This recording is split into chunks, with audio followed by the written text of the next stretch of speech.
So guys, the WWE Saturday Night Main Event 2025 जिसको आप साल का पहला पेपर व्यू भी मान सकते हो, वो हो रहा था from the First Bank Center in San Antonio Texas से। वो फाइनली एंड हो चुकी है। कुछ 12 से 14 हज़ार के आसपास यहाँ पर लोग आए हुए थे एंड क्या ही मस्त पायरो के साथ शो का आगाज हुआ। एंड आई नो आप ये सब कुछ जानना चाहते होंगे, तो वीडियो को एंड तक पूरा देखना। चैनल को अभी लाइक एंड सब्सक्राइब कर दो अगर चैनल पर नए आए हो तो ज्यादा इंतजार न करते हुए जरा इंट्रो देख लेते हैं। एंड नाउ आप देख रहे हैं रेसलमैनिक्स एंड सब्सक्राइब करना तो बनता है। तो शो की धमाकेदार स्टार्टिंग होती है कुछ न्यू स्टार के इनकमिंग से, जिसके बाद हमें जैसी टेसेटोरे इंटरव्यू लेते हुए नजर आते हैं द जैसी बॉडी वेंचुरा का, जो अपने स्पेशल कमेंट्स के साथ शो का आगाज करते हैं और वो बताते हैं कि कैसे वो शेमस के करियर स्टार्ट होने पर भी वहीं पर बैठे थे जब शेमस ने अपनी शुरुआत करी थी, और आज वो शेमस को इंटरकॉन्टिनेंटल चैंपियन बनते हुए देखना भी चाहते हैं, जो हमें लेकर चलता है हमारे पहले मैच की तरफ, जो होता है for the world heavyweight championship, जहाँ पर रिया रिप्ली अपने टाइटल को डिफेंड कर रही होती है अगेंस्ट द इरेजिस्टिबल फोर्स न्या जैक्स से। एंड आज न्या जैक्स इतने फाइट में थी कि वो इंट्रोडक्शन से पहले ही रिया पर अटैक कर देती है, जिसके बाद ये मैच एक्सप्लोसिवली स्टार्ट होता है। लेकिन न्या के इतने एग्रेसिव हो जाने से कुछ भी नहीं होता, क्योंकि रिया रिप्ली पर इसका कोई असर नहीं पड़ता। उन्होंने हारना भी नहीं था, क्योंकि एज एक्सपेक्टेड एक रिपटाइड लगाकर रिया रिप्ली बड़ी आसानी से न्या जैक्स को पिन कर देती है। वो किकआउट भी नहीं कर पाती और मैच को जीतकर रिया रिप्ली अपने टाइटल को रिटेन कर लेती है एज एक्सपेक्टेड। जिसके बाद इमीडिएटली हमें कुछ और गेस्ट देखने को मिलते हैं जो शो को एंजॉय करने के लिए आए होते हैं, और उसके बाद ये चीज़ें हमें लेकर चलती है हमारी इंटरकॉन्टिनेंटल चैंपियनशिप मैच की तरफ, जहाँ द ब्रॉन ब्रेकर अपने टाइटल को डिफेंड कर रहे थे against the Celtic warrior Sheamus. और ट्रस्ट मी, आज तो हर कोई बंदा सिर्फ और सिर्फ शेमस के साथ ही लगा हुआ था कि काश कैसे भी करके शेमस अपना कर्ज तोड़ दे और इस टाइटल को जीतकर बन जाए grand slam champion. And it was all out brawl कसम से। अगर ये मैच स्टील केज के अंदर होता तो किसी भी इवेंट को मेन इवेंट कर जाता ये। एंड ट्रस्ट मी, देखो एक स्पीयर लगाकर ब्रॉन ब्रेकर मैच तो जीत गए, जो कि हमें देखने को भी मिला, but no one was happy about it. At least WWE को शेमस को जितवा ही देना चाहिए था। खैर, पता तो हमें था ही कि ब्रॉन ब्रेकर जीतेंगे, लेकिन हमने फिर भी शेमस का साथ दिया एक उम्मीद के चलते। लेकिन अब वो उम्मीद भी टूट गई। अब पता नहीं शेमस को कब दोबारा मौका मिलेगा। लेकिन हाँ, एक बात आपको बता दूं, जब ब्रॉन ब्रेकर ने इस मैच को जीता था तो सारी ऑडियंस इतनी चुपचाप बैठी हुई थी जैसे उनको इंटरेस्ट ही नहीं आ रहा इनको जीतते हुए देखने में। खैर, हम चलते हैं अपने नेक्स्ट मूवमेंट की तरफ, जहां पर होता है contract signing for the undisputed WWE championship के लिए। एंड रिंग में होते हैं the home town boy Shawn Michaels, जो Cody Rhodes and Kevin Owens को इंट्रोड्यूस करते हैं। बट उसके बीच में ही हमें कुछ और गेस्ट भी देखने को मिलते हैं, कुछ और मूवमेंट्स देखने को मिलते हैं। डब्ल्यूडब्ल्यूई अपनी स्टोरीज बताती है जिसने हल्की सी फील को तोड़ दिया जरूर। बट हाँ, बैक टू द सेगमेंट, जहाँ केविन कहते हैं कि भाई लास्ट वीक तू क्या कह रहा था कोडी?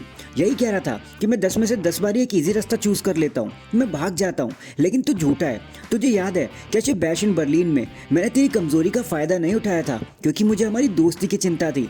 तो कोडी उनको चिल्लाते हुए चुप करा देते हैं और कहते हैं कि हम सब यहाँ पर तुम्हें सुनने नहीं आए। शॉन माइकल अपने घर इसलिए वापस नहीं आ गए ताकि वो तुम्हें सुन सके केविन, तो प्लीज चुपचाप कॉन्ट्रैक्ट साइन करो और इसे ऑफिशियल कर दो।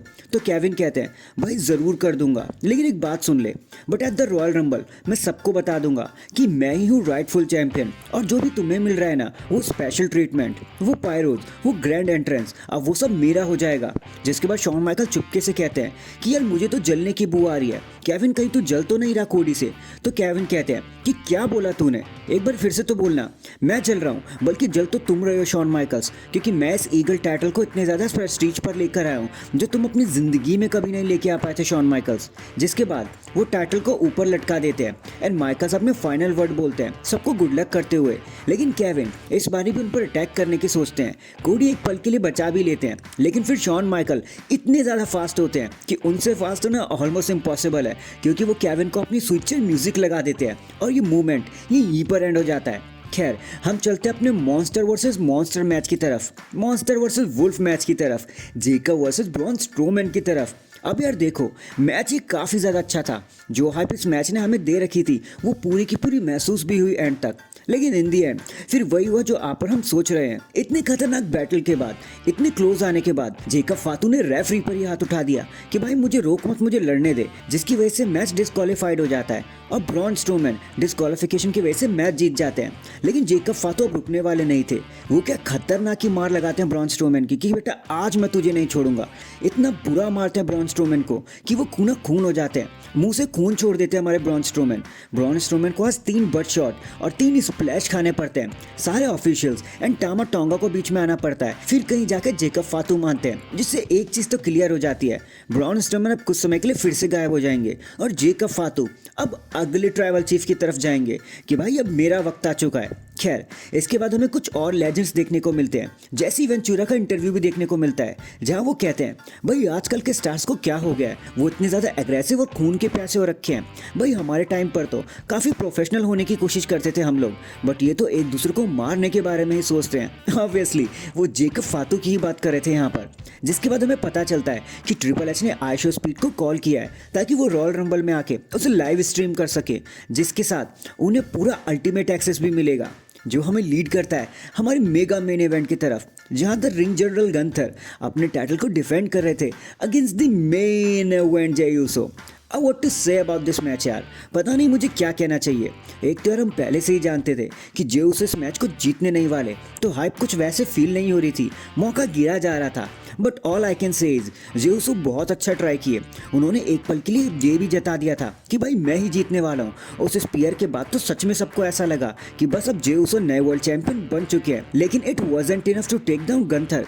गंथर को हराना इतना आसान नहीं होता भाई, वो 80% टाइम डब्ल्यूडब्ल्यू में चैंपियन ही रहे हैं, उसका कोई रीजन है भाई। खैर, उन्होंने एक के बाद एक किक आउट करना शुरू कर दिया, जे यूसो को बताना शुरू कर दिया कि भाई मुझे चैंपियन क्यों कहा जाता है। जे यूसो अपनी हद तक आ चुके थे, दिस इज ऑसम के चैंट इस मैच को बड़ी आसानी से मिल जाते हैं।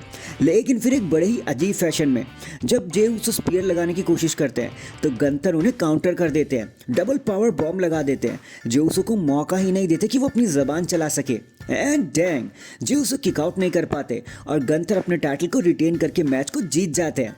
और इसी के साथ हमारा सैटरडे नाइट मेन इवेंट ये यहीं पर खत्म हो जाता है।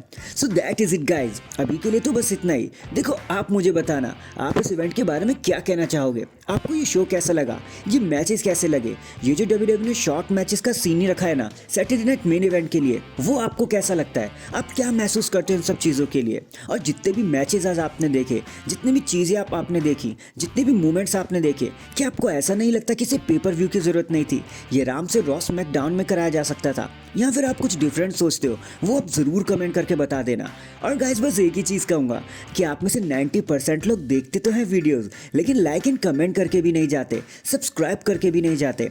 भाई ऐसे में हमको कैसे हमारी मोटिवेशन मिलेगी, हम कैसे आपके लिए कंटेंट लेके आएंगे। देखो ये सब मैं आपके लिए ही तो करता हूँ, तो प्लीज़ यार लाइक कमेंट सब्सक्राइब ज़रूर कर दिया करो। और कुछ चेंज भी करना है तो वो भी बता दो, ताकि मैं आपके लिए अच्छे से अच्छा कंटेंट ला सकूँ, ताकि मैं चीज़ों को सुधार सकूँ, ताकि आपको वीडियो को देखने में और ज़्यादा मज़ा आए। बाकी थैंक यू सो मच मेरे साथ जुड़ने का। #never give up और #acknowledge me। एंड अगर चैनल पर नए हैं तो चैनल को अभी लाइक एंड सब्सक्राइब कर दो। बाकी मैं मिलता हूँ आपसे किसी और अपडेट के साथ, अब तक के लिए अपना ख्याल रखें और खुश रहें।